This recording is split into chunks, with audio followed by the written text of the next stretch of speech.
Ahí estamos grabando. Vamos a hacer entonces primero, vamos a repasar un poquitito lo último de equilibrio redox, que no lo habíamos visto bien. Y después vamos a pasar sí a volumetría redox. Habíamos visto en equilibrio redox, yo les decía, hasta el punto 10 es prácticamente un repaso de lo que vieron en química 1 y química 2. Pero el punto 10 es lo novedoso. De hecho, hay algunas cosas novedosas antes, como justificar el tema de los potenciales de electrodo, de cómo se calcula el potencial de una celda, este famoso E del cátodo menos E del ánodo, y vimos que todo eso se hace a través de energías libres.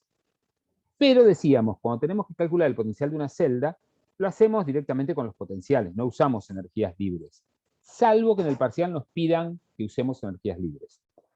Ahora, cuando tienen que entrar en el punto 10, donde van a calcular potenciales de hemi-reacción, de hemi-celda, no pueden trabajar con potenciales, sino que sí o sí hay que trabajar con energías libres. Y así veíamos 4 casos. Creo que habíamos alcanzado a ver los 2 primeros y dejamos los 2 últimos para la clase de hoy. El primer caso era usando exclusivamente datos de tablas de potencial, y era el caso del cobre. Yo les comentaba que para esta reacción, de cuproso a cobre 0, no hay dato de potencial en tabla. Pero para la reducción del cúprico a cobre 0 y del cúprico a cuproso, sí hay datos de potencial de reducción en tabla. A ustedes les piden este potencial de reducción, lo que tienen que hacer es combinar estas dos reacciones de forma tal de obtener esta. Acá es muy simple, lo único que tienen que hacer es invertir esta.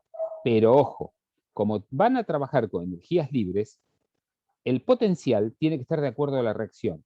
Acá es un potencial de reducción, pero si lo miran acá, tiene el signo menos. Es un potencial de oxidación, porque la reacción es de oxidación. Tengan mucho cuidado con eso. Si cambian la reacción, cambia el potencial de signo. Si la invierten, cambia el potencial de signo.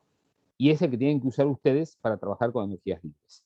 Y acá lo único que aplican es la condición de función de estado para la energía libre, sumado a que la energía libre es una propiedad extensiva.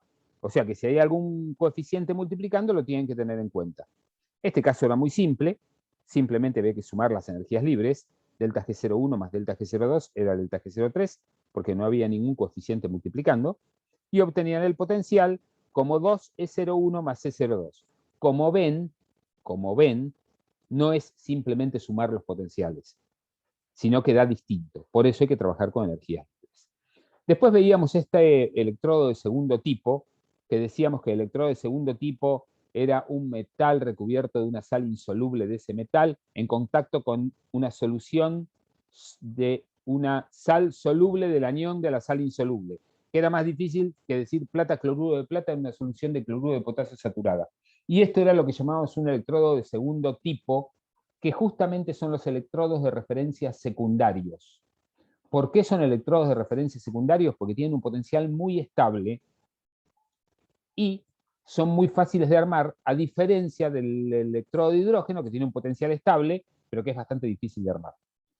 Aquí introducíamos el concepto de combinar un potencial con una constante de equilibrio como era el KPS. Si suman la reacción del KPS con la reducción de la plata-plata cero, encuentran la reacción de reducción del electrodo de segundo tipo, de segunda especie. ¿Sí? Entonces, el delta G03 era la suma de los dos delta G0. Delta G03 es menos 1 por F por E03. Delta G01 es menos RT logaritmo natural de KPS, y delta G02 es menos 1 por F por este S2 de reducción, tal como está escrita. Bueno, si suman las tres energías libres, lo único que tienen que hacer es considerar que RT sobre F es 0,059, cambiando el logaritmo natural a decimal, y así daba el resultado. De esto tenían muchos ejercicios en el seminario que, díganme ustedes si los resolvieron con Paula. ¿Resolvieron alguno de estos con Paula el jueves pasado?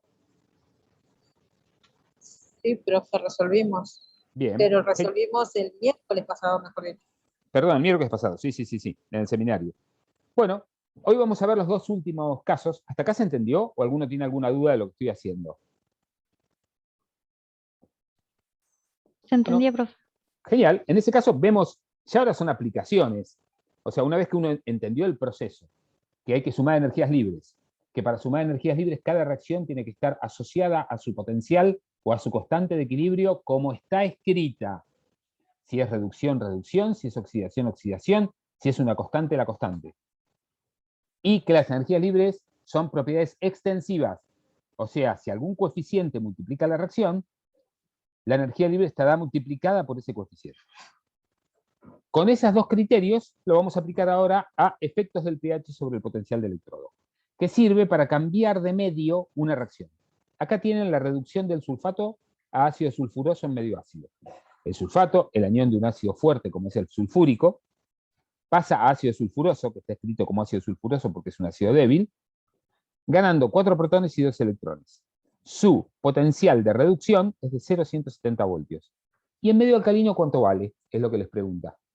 En medio alcalino, el sulfato pasa a sulfito, porque en medio alcalino el ácido sulfuroso está disociado. Y para equilibrar esta reacción no puede usar protones, debe usar oxidrilos. Bueno, obviamente se equilibra con 2 oxidrilos, agua y 2 electrones. Esta es la reacción de reducción del sulfato en medio alcalino, mientras esta lo es en medio ácido. ¿Cómo? De esta pasó a esta. Bueno, evidentemente, para pasar de protones y oxidrilos tienen que usar el agua. En este caso, 2 veces la disociación del agua. Y para pasar del ácido sulfuroso a sulfito, tienen que usar la disociación del ácido sulfuroso. Ustedes saben que tiene una K1 y una K2. Ambas tienen valor finito porque es un ácido débil en sus dos disociaciones. Y la disociación total, la constante, es K1 por K2. Entonces tienen la reducción del sulfato en medio ácido, con su potencial. El ácido sulfuroso con su disociación total, a sulfito más 2 protones, su constante K1 por K2. Y 2 veces la disociación del agua con su constante Kw. Delta G04 es delta G01 más delta G02 más 2 veces delta G03. ¿Sí? ¿Todos entienden por qué 2 veces delta G03? Por este 2 que está multiplicando esta ecuación. Delta G04 es menos n por F por E04. Menos 2 por F por E04. Delta G01 es menos 2 por F por E01. Delta G02 es menos RT logaritmo natural de K1, K2. Más 2 veces delta G03, que es menos RT logaritmo natural de K-water. Si dividen todo esto por menos 2F, pasan el logaritmo natural a decimal y el RT al logaritmo decimal, obtienen el potencial de reducción del sulfato en medio alcalino, que como ven, es muy diferente al del sulfato en medio ácido. ¿Sí? En medio ácido el sulfato se reduce contra el electrodo normal de hidrógeno, o sea que es un oxidante débil, porque tiene 0,170, pero en medio alcalino se nota que es un reductor muy fuerte. ¿Sí? Ahora, mi pregunta es esta. ¿Qué pasaría si yo meto este 2 y hago distributiva acá adentro? 2 de agua, 2 protones más 2 oxidrilos. Hice distributiva con este 2. Por lo tanto, me desaparece este 2. Pero el resultado tiene que ser el mismo. ¿Por qué el resultado es el mismo? A ver, ¿a quién tengo en lista? Almirón, Evelyn, ¿estás?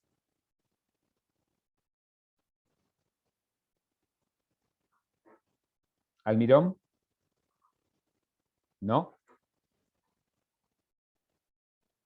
Estoy abriendo el chat por si aparece alguien en el chat. Almirón, no. A ver. Jerónimo, Mónica, sí te vi, estás. Decime, Mónica, ¿por qué daría lo mismo? ¿Se entiende la pregunta? Este 2 hago distributiva. Me queda 2 de agua, 2 protones más 2 oxidrilos. Este 2 hago distributiva. Es 2 de agua más 2 protones más 2 oxidrilos. Y yo digo, bueno, si hago eso, ya no tengo un 2 multiplicando. Este 2 desaparece. Sin embargo, el resultado va a ser el mismo. ¿Por qué va a ser el mismo? Sin este 2, ¿qué es lo que cambia en delta G03?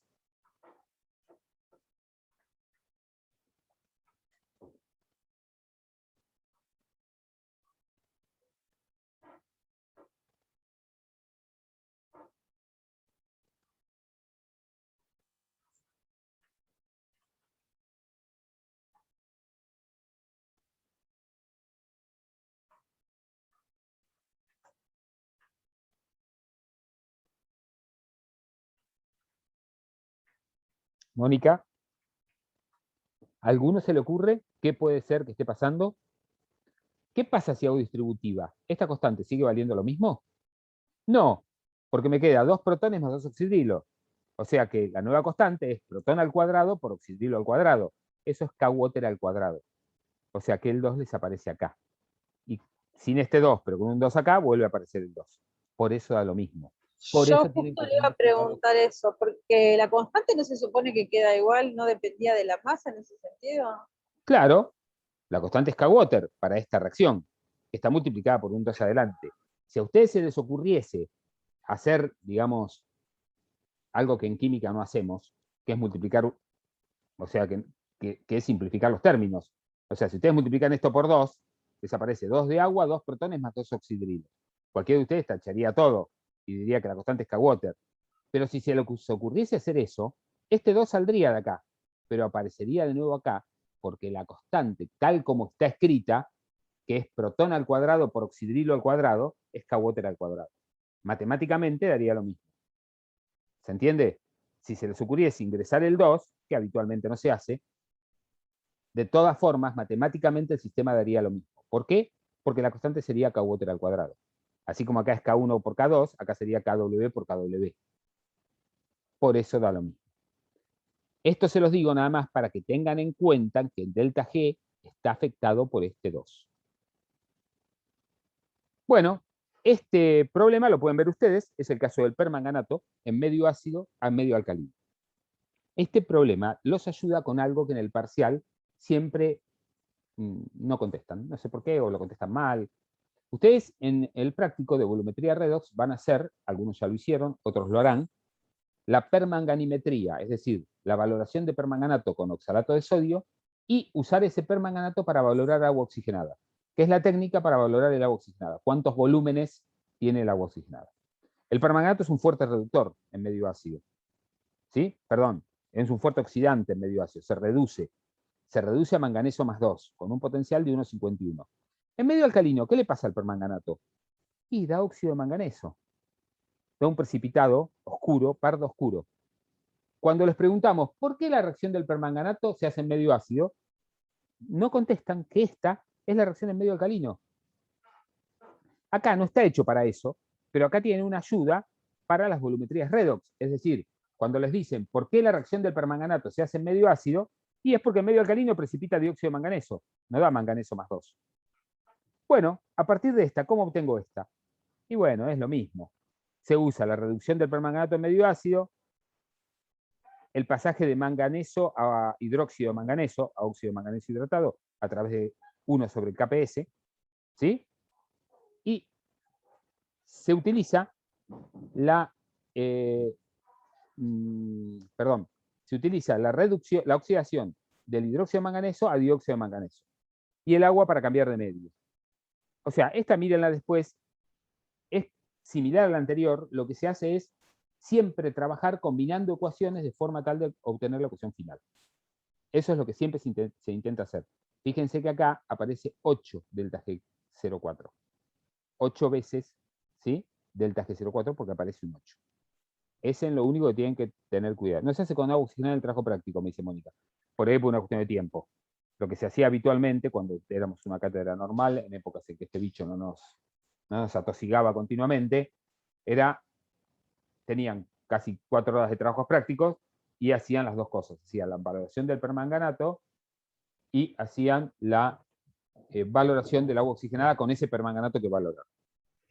Bueno, en la valoración del permanganato es lo mismo. Cuando les decimos, el permanganato se valora contra oxalato de sodio y se hace en medio ácido.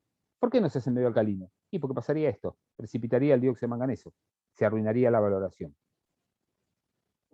Bueno, dicho esto, vamos al último punto, que es el efecto de complejantes sobre el potencial normal del electrodo.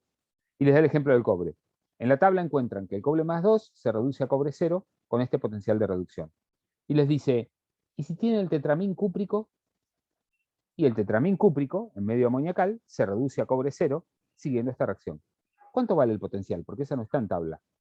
Y bueno, lo único que tienen que hacer es combinar esta con la inversa de la K4, ¿sí? Nosotros trabajamos con constantes globales de formación. Acá tienen que ponerla al revés, como constante global de disociación, de tetramín cúprico a cobre más 2 más 4 amoníaco. Cuando suman esta con esta, que acá están escritas las dos, cobre más 2 se les va y le aparece la reacción que están buscando. Fíjense en esto, la constante esta es 1 sobre K4, no es K4. ¿Por qué? Porque está escrita al revés, está escrita como disociación, y esta como reducción. Y los delta G0 se suman directamente porque no hay ningún coeficiente. Y así obtienen el potencial de tetramín cúprico a cobre 0, en lugar del que tenían, que era de cobre más 2 a cobre 0. Yo siempre les aconsejo poner al lado de cada E0, entre paréntesis, lo que están midiendo. Si es de reducción, cobre más 2 barra cobre 0. Si es de oxidación, cobre 0 barra cobre más 2. Esto significa de cobre más 2 a cobre 0, porque es de reducción. Esto significa de tetramín cúprico a cobre 0, porque es de reducción. Si fuera de oxidación, poner al revés, cobre 0 barra tetramín cúprico. Y el potencial sería 0,191 positivo. Y acá les hace lo mismo con el aluminio. Que es lo mismo que vimos. ¿Por qué? Porque el aluminio, ¿se acuerdan que los hidróxidos ampóteros podían ser tratados como complejos? Bueno, acá les da un ejemplo de cómo usarlo como complejos. Y más ejemplos ven en el seminario. Lo importante, les repito, es que sumen las energías libres, que para sumar energías libres cada potencial o cada constante tiene que estar de acuerdo a la reacción que escribieron. Y que la energía libre es una propiedad extensiva, por lo tanto tienen que multiplicar por los coeficientes que multiplicaron a la reacción global. ¿Se entiende o no? Sí, se entendió, profe. Bien. Lo que queda de la guía no entra para ustedes. Medición de constantes de equilibrio, tienen que saber un poco más de físico-química. Los chicos de La Plata tienen un curso de físico-química, por eso para ustedes eso no entra. ¿Sí? Que es cálculo o medición de constantes de equilibrio. ¿Cómo se miden las constantes de equilibrio? Para ustedes no entra. ¿Está bien?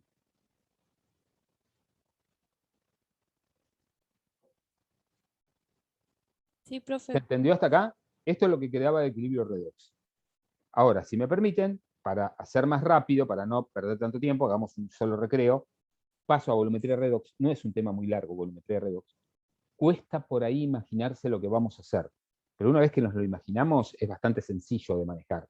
Entonces vemos volumetría redox, que es lo que los va a enganchar con Patricia Boya o con Esteban Colman el cuatrimestre que viene en TAI, o en TAI 1 y TAI 2, según como tengan ustedes el plan. Vemos volumetría redox y después hacemos un descanso, y si tienen alguna consulta, después del descanso me la hacen. Si no van a tener consultas, vuelven 8:30 para 8:15 para engancharse con Pau. Les comparto de nuevo la pantalla y vamos directamente a volumetría redox. ¿Dónde lo tengo? Creo que acá. Sí.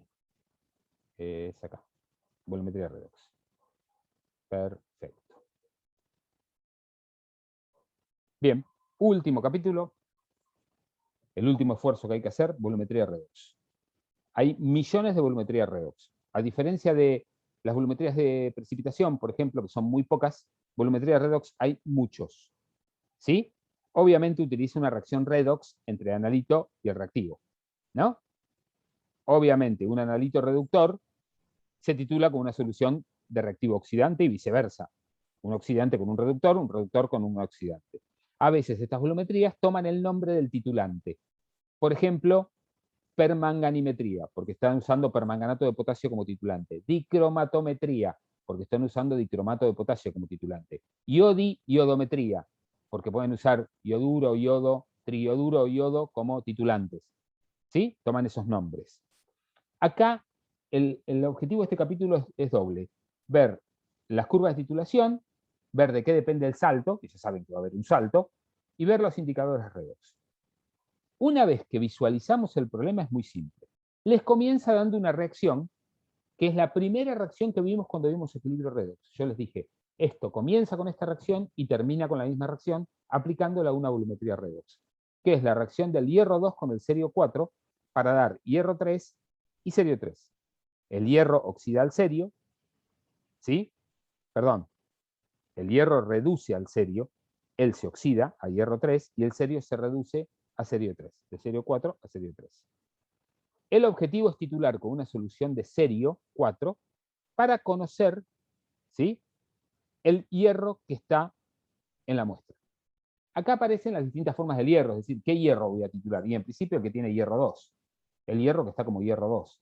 Y si quiero titular todo el hierro, bueno, lo primero que hay que hacer es reducir el hierro 3 a hierro 2. Entonces, con esa titulación titulan todo el hierro.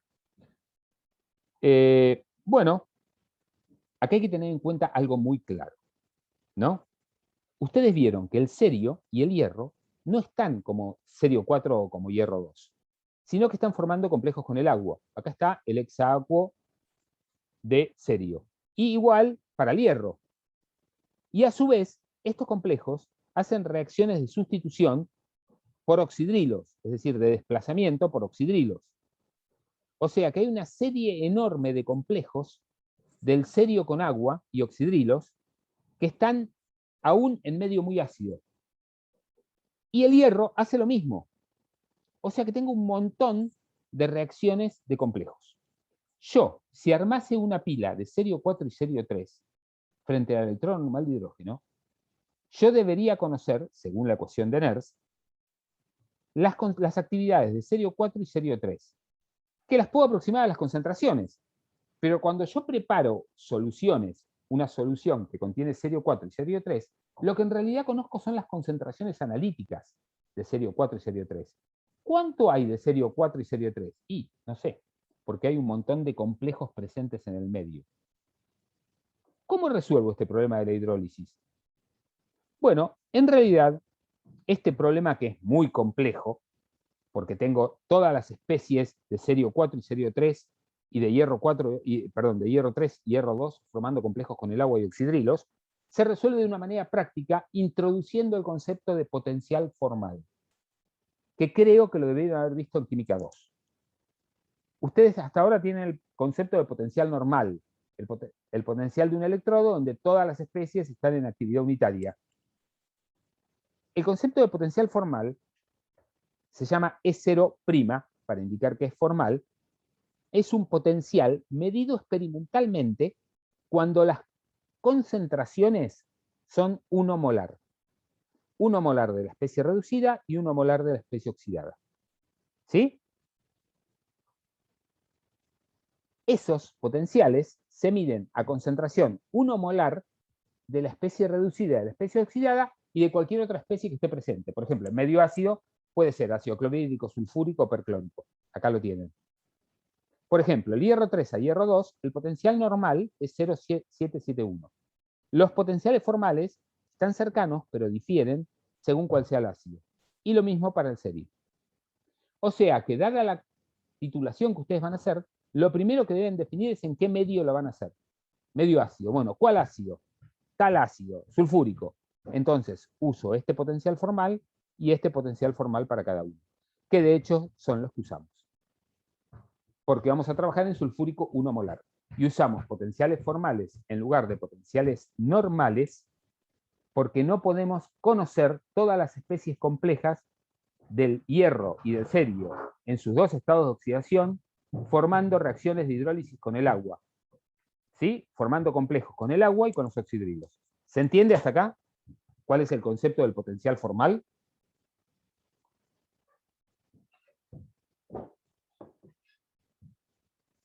Sí, profe, se entendió. Bien, con este concepto del potencial formal, lo que nosotros decimos es vamos a realizar la titulación. Cuando la solución de cerio 4 caiga sobre la de hierro 2, el hierro se oxidará a hierro 3 y el cerio 4 se reducirá a cerio 3. Sumando directamente, obtienen esto, el potencial formal en medio ácido sulfúrico. Fíjense que acá lo que va a hacer es, escribe el primero como oxidación, tal como está escrito, como oxidación de hierro 2 a hierro 3, y el segundo como reducción, de cerio 4 a cerio 3. Por lo tanto, a este lo cambió de signo, porque da reducción. Y suma algebraicamente y le da este potencial. Con este potencial lo que hace es sacar la constante de equilibrio. ¿Se acuerdan que en la clase pasada habíamos visto que delta G0 era menos RT logaritmo natural de K? Por lo tanto, saca K. Calcula el delta G0, saca K y le da 10 a la 12. Dice, K es muy elevada. La reacción está desplazada a la derecha, es una reacción con capacidad termodinámica para una volumetría. También tiene capacidad cinética porque es rápida. Así que la podemos usar para una volumetría. Tengan en cuenta que los corchetes acá no representan a esta especie individual, sino que son la suma de todas las especies de hierro o de cerio en cada estado de oxidación. ¿Sí? Como en este caso acá les muestra algunas. Muy bien. Hay que calcular la curva de titulación. Para ver la curva de titulación tenemos que primero ver qué va a ser lo que grafiquemos en el eje Y. En el eje X la sabemos todos. En el eje X va el volumen de titulante, sea cual sea el titulante. En este caso, serio 4. Volumen de serio 4, volumen de titulante. En el eje Y, ¿qué pongo? Esa es la pregunta. En el eje Y, ¿qué gráfico? A ver, ¿a quién no le pasé lista? Luna Alexia, ¿estás? Luna.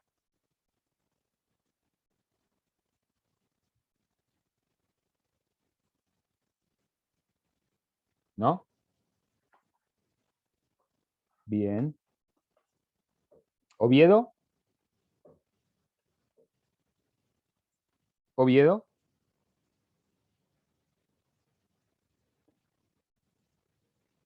Tampoco. ¿Torres?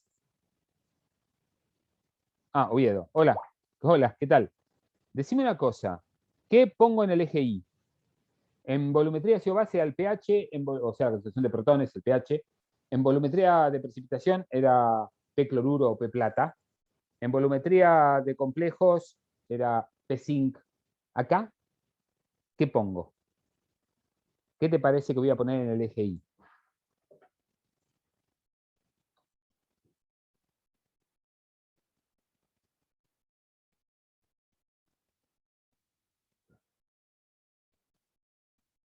Catalina. ¿Alguno sabe qué voy a poner en el eje Y?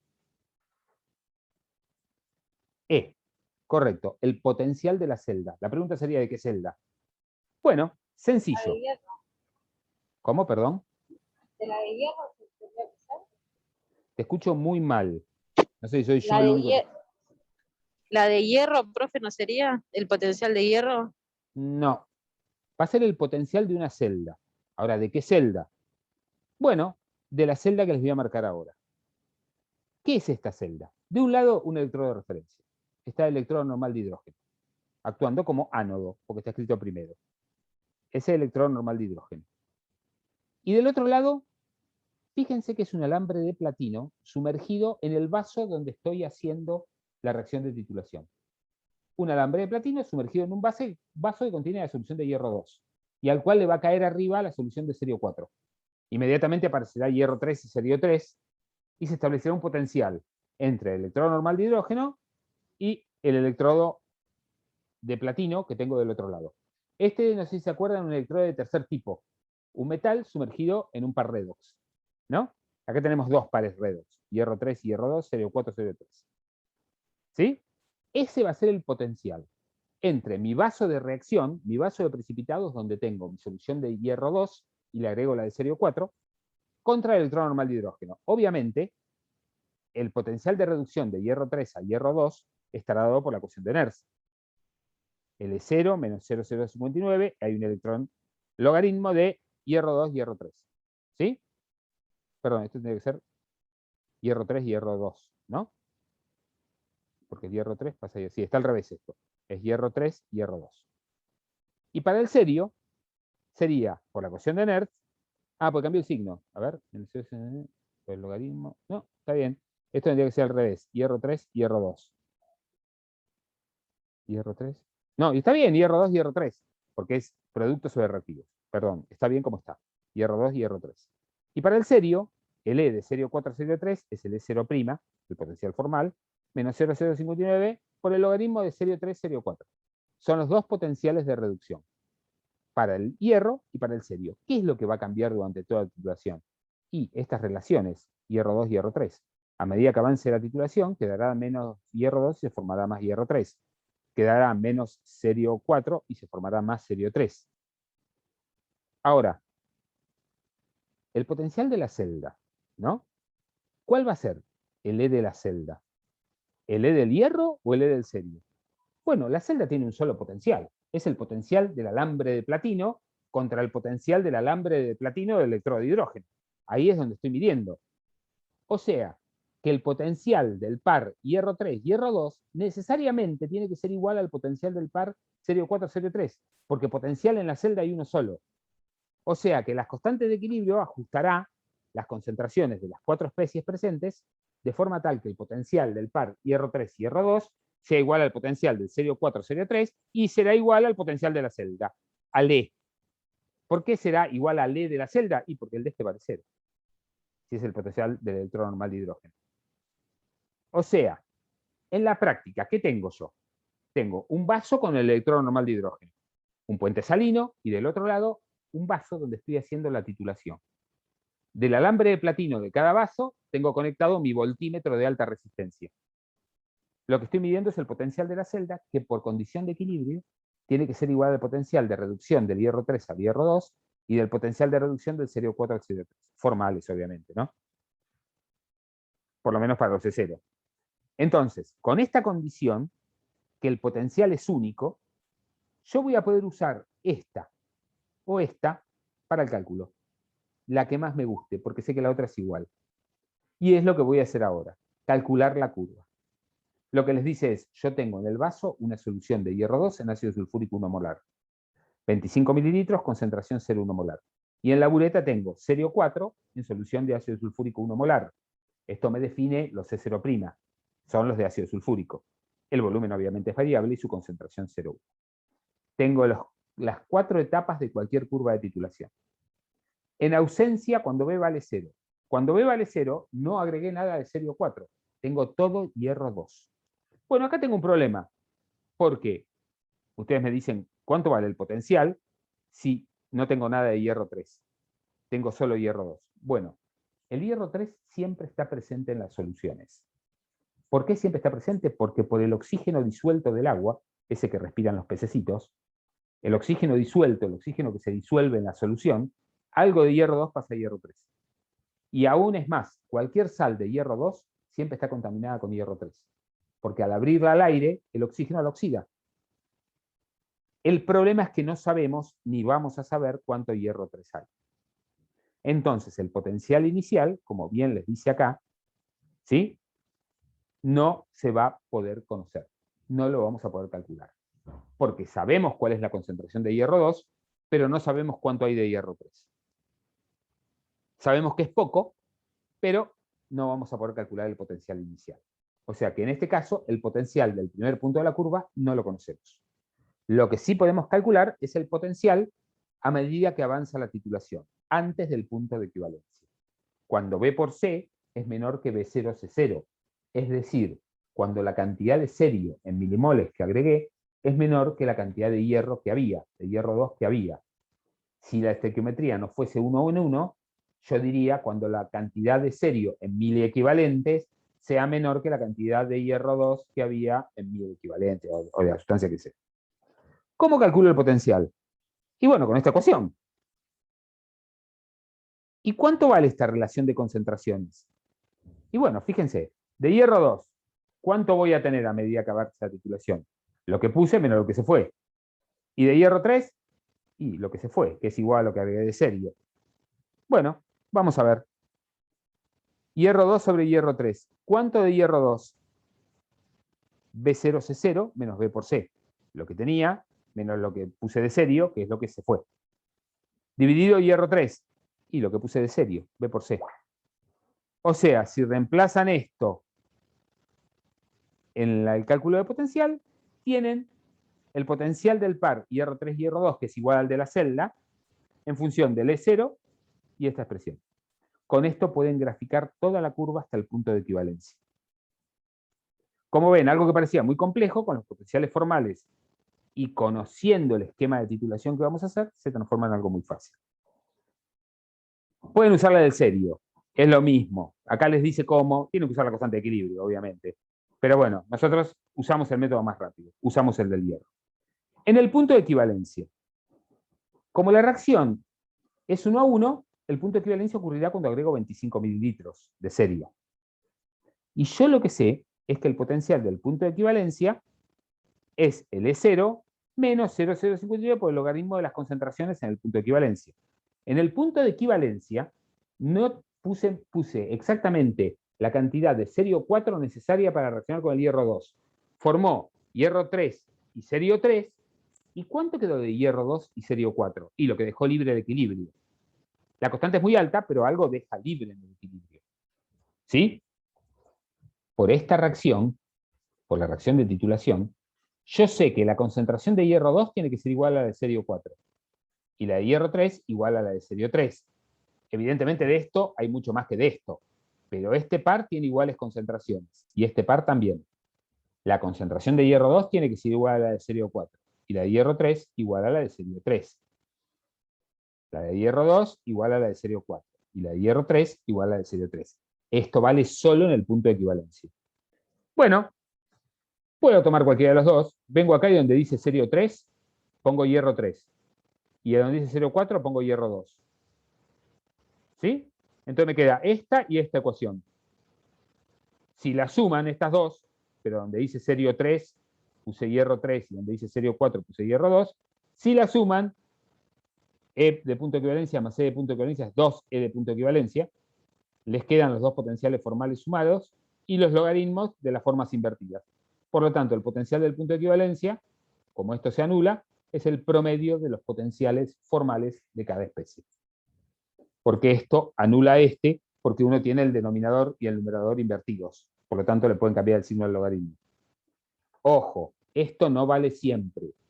No piensen que en cualquier titulación redox, el potencial del punto de equivalencia es el promedio de los potenciales. Esto solo vale en estequiometrías 1-1. Ustedes no ven otro tipo de estequiometría. Creo que esta guía tiene al final otro tipo de estequiometría.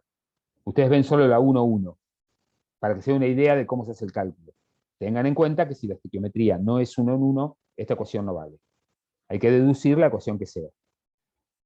Muy bien, pasado el punto de equivalencia, cuando B por C es mayor que B0 C0, cuando el número de milimoles de serio 4 que eché es mucho mayor, o es mayor por lo menos, que el número de milimoles de hierro 2 que había.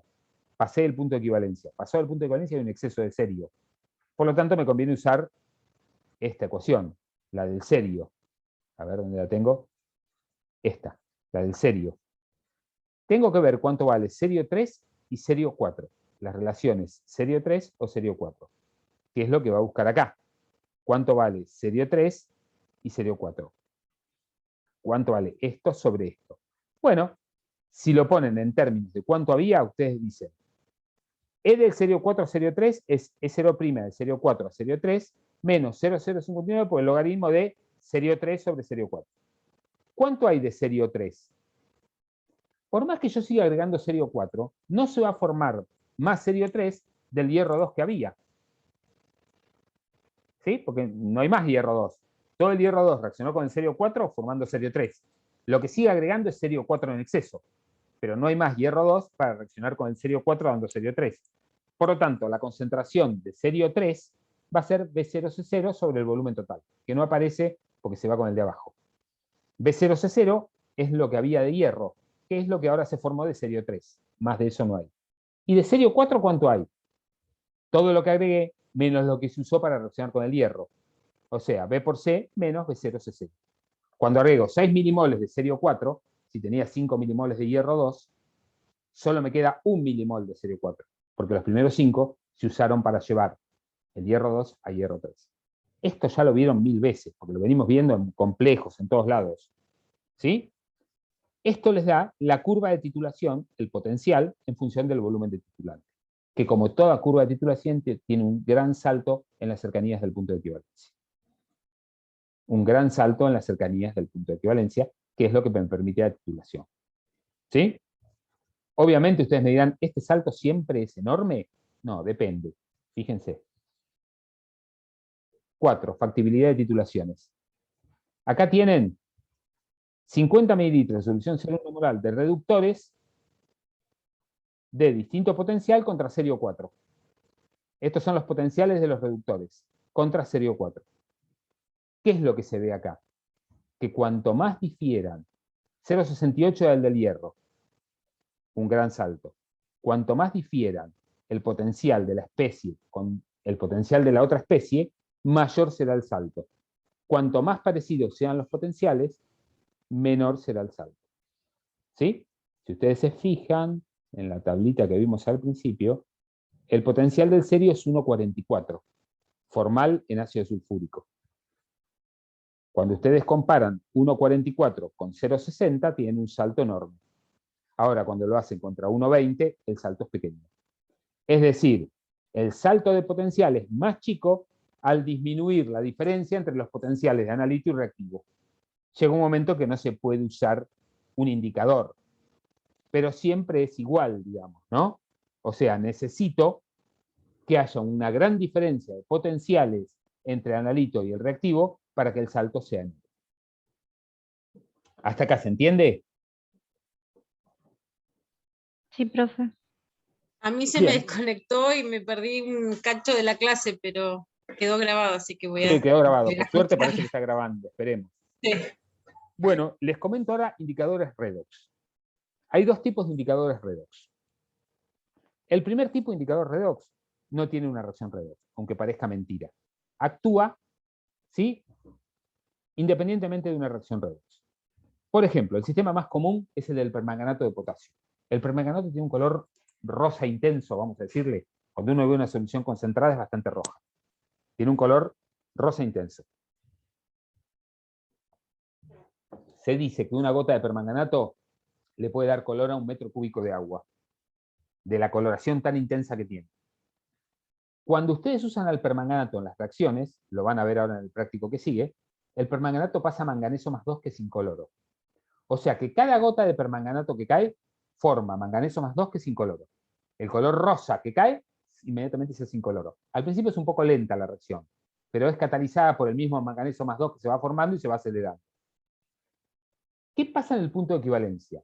Y la gota que sigue al punto de equivalencia no tiene con quién reaccionar. Por lo tanto, deja el medio rosa. Y ustedes cierran el robinete. El indicador no actuó como una reacción redox. De hecho, quedó rosa porque el permanganato quedó como permanganato. No se pudo reducir a manganeso más 2. No pudo oxidar a nadie. Por eso quedó como tal. Esas son las reacciones, los indicadores que no tienen un mecanismo de acción de reacción redox. Por ejemplo, la coloración propia del permanganato. El otro tipo de indicadores, ¿sí?, usan reacciones redox. ¿Sí? El otro tipo de indicadores usan reacciones redox. El indicador es una sustancia que experimenta también una reacción oxidorreducción. El indicador en su forma oxidada gana N electrones y pasa al indicador en su forma reducida. Su potencial, el potencial del indicador, es el E0', en realidad, IN, el potencial formal del indicador, menos 0,059 sobre N por el logaritmo de IN reducida sobre IN oxidada.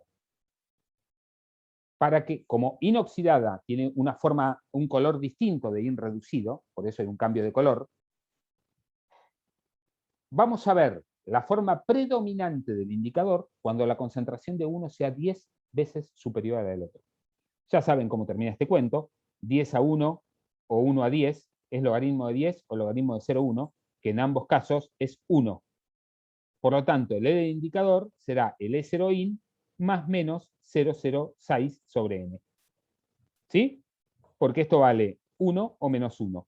Entonces, el indicador virará en un intervalo de viraje centrado en el E0 del indicador más menos 0,06, 0,059 sobre N, sobre el número de electrones que transfiere el indicador.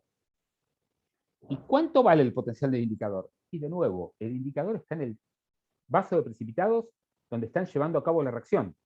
Por lo tanto, el potencial del indicador será igual al potencial de la varilla de platino, que será igual al potencial del hierro 3, hierro 2, que será igual al potencial del serio 403, porque potencial hay uno solo, que es lo que le dice esta reacción.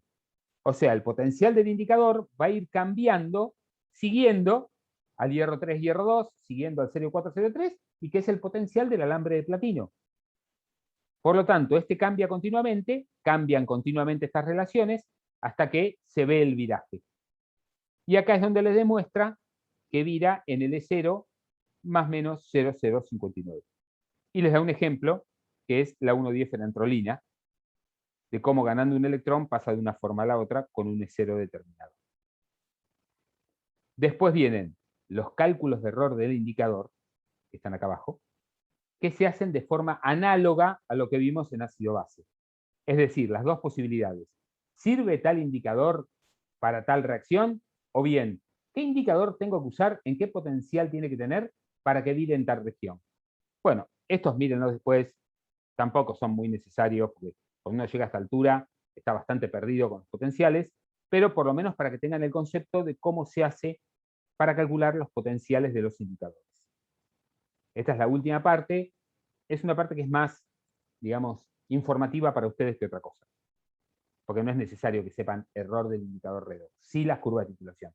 Esto después lo retoman con Patricia el cuatrimestre que viene. Lo que sigue, el punto 5, no lo tienen que estudiar ustedes. Es estequiometría, es lo que le comentaba hoy. Estequiometrías diferentes de 1 a 1. Como ven, aparece un coeficiente, aparecen otras estequiometrías, y los chicos que tienen más tiempo en La Plata calculan la curva cuando las estequiometrías son distintas de 1 a 1. Para ustedes, acá terminó esto. ¿Alguna pregunta de esto? ¿Algo que me quieran consultar? Bueno, bien. Hice lo más rápido que pude para intentar atender consultas de ustedes, lo que me quieran preguntar después del recreo. Si no tienen ninguna duda con esto, dejamos acá. Si tienen alguna duda, también la pueden preguntar después del recreo. No es que después del recreo no vamos a ver nada. Después del recreo, los 45 horas que queda después de la clase, o media hora que queda, tratamos de atender las dudas de ustedes. Así que ahora tómense un ratito, tómense un café, pero en estos 15 minutos tomen... ¿qué pasa? A mí no me pasó lista. Y puede ser, sí, no sé si a todos... Sí, ¿te pasé? No. No, a vos, a ver.